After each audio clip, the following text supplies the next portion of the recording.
मालोजी शरीराने मोठा धिप्पाड असे. तो इतका की त्याच्या स्वारीस घोडे टिकत नसत, म्हणून जाधवरावाने त्याला देवडीवर ठेवले.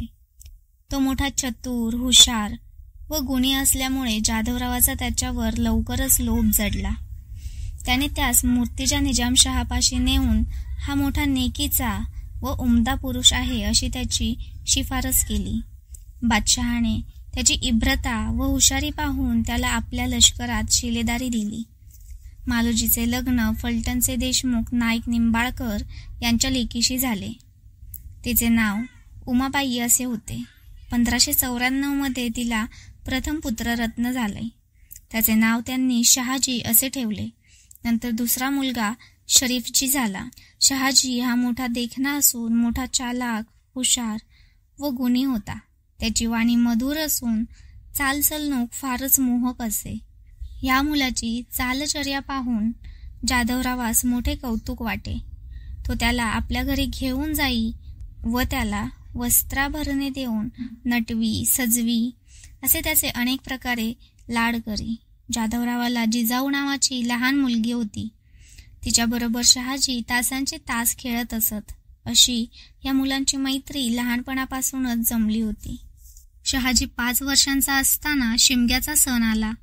जाधवरावाने रंगपंचमीचा समारंभ करून मातब्बर लोकांस आपल्या घरी आमंत्रण दिले असता मालोजी शहाजीस घेऊन समारंभास गेले.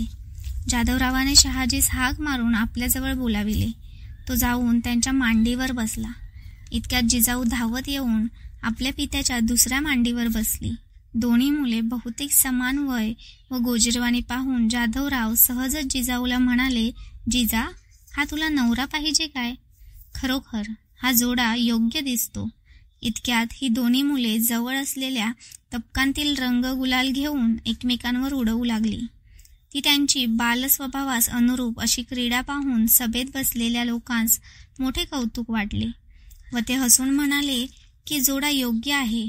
तेव्हा मालोजी उठून सभासदांस म्हणाले, ऐका हो, जाधवराव आजपासून आमचे व्याही झाले व जिजाऊ आमची सून.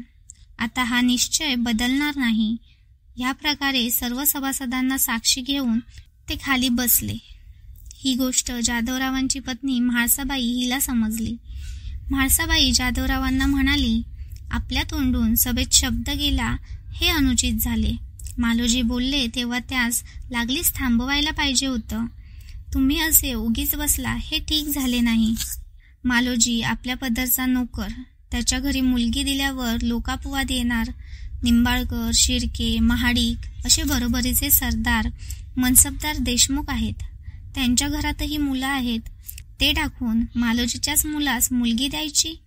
ही एवढी त्याची मातब्बरी तरी काय पाहिली?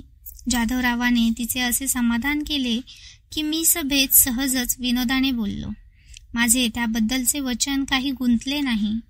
मग त्याने मालोजीस असे सांगून पाठविले की सभेत मी जे काही बोललो ते केवळ विनोदाचे होते. ते खरे समजून हट्ट धरून बसणे समजूतदार मनुष्यास शोभत नाही. पुढे ब्रह्मसूत्र असेल तसे घडून येईल.